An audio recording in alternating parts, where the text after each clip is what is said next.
Bonjour, je suis Patrick Canetti, je suis le frère caché du créateur de Comme J'aime.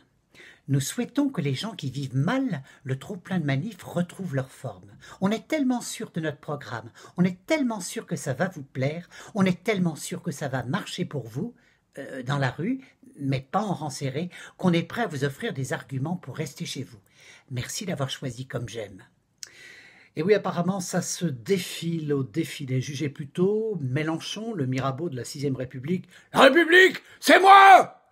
Alors que, petite précision, la République, c'est Alain Duhamel, eh bien, il a choisi de faire le pont, le Mirabeau de la 6ème. Il dit qu'il avait mal lu la tribune. Idem pour l'autre insoumis, Ruffin. Ah, quand j'ai signé ça, j'ai pas bien vu. J'étais à Bruxelles en train de bouffer les frites et les gaufres avec mes gosses. De toute façon, le dimanche, j'irai pas, j'ai foot. Heureusement, chez les insoumis, il nous reste des femmes. Autain, la petite Clémentine qui avait pourtant des pépins avec la direction, et Manon Aubry, la crécelle qui crée des acouphènes. S'en fout, à l'instar de Sibeth Ndiaye, elle a une touffe qui fait casque et l'empêche de s'entendre. Alors, elle crie, elle vocifère, elle éructe, elle ne s'entend pas. Et comme elle va très peu au toilettage, comme tout bon caniche insoumis. Alors chez les Verts, ça aurait pu être un vert, sinon rien. Eh bien, ça sera rien, car Yves Jadot, lui aussi, avait mal lu la tribune, c'est ballot. Comme quoi, je le dis, il faut écrire plus gros. Comme dirait Valérie Lemercier, dingue, c'est comme les pubs pour les organismes de prêt, on voit à peu près le taux de départ, et au fur et à mesure de la lecture, on voit pas le taux d'arrivée. C'est ballot, non? Quid alors de cet appel à manifester dimanche, jour sacré pour Fanny Ardant, qui lui rappelle tant de souvenirs? Vivement dimanche, c'est très fort. Mais qui s'en souvient?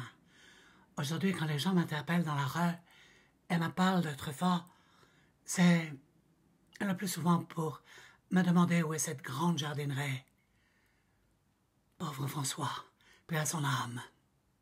En fait, j'ai compris, la manif de dimanche, c'est une extension de la manif pour tous, c'est la manif pour tous les autres, les laissés pour compte, ceux qui ne rentrent pas dans les cases, comme dirait Zézette. C'est pas Zézette, c'est Zézette et Potex. Ça ferait dire, eh bien forcément, ça rentre pas dans les cases. Sac à merde! J'apprends avec horreur que la France aurait des lois liberticides à cause du voile, ce voile qui fait débat partout dans toute l'Europe, même chez nos voisins italiens. Pas un chanteur, une chanteuse qui ne soit voilé au niveau des cordes. Va-t-on vers une radicalisation du voile dans la botte? En France, je crains que cette manif contre la haine des musulmans, nous sommes tous évidemment contre, devienne la manif des frères musulmans, pro-islamistes et pro-burqa, comme un certain imam qui prônait il y a quelques jours la soumission de la femme à l'homme et l'obligeait à chanter « La burqa, je la veux pour pas qu'on me voie ». Aujourd'hui, lui aussi, cet imam s'est défilé. Alors la question se pose, combien seront-ils à la manif de dimanche? 1000, 10 000, 50 000, 500 000?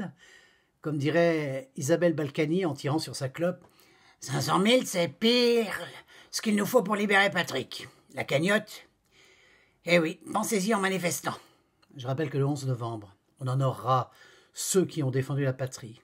Pour défiler à choisir, mais comme dirait Las Palais, c'est vous qui voyez. Allez, bon week-end.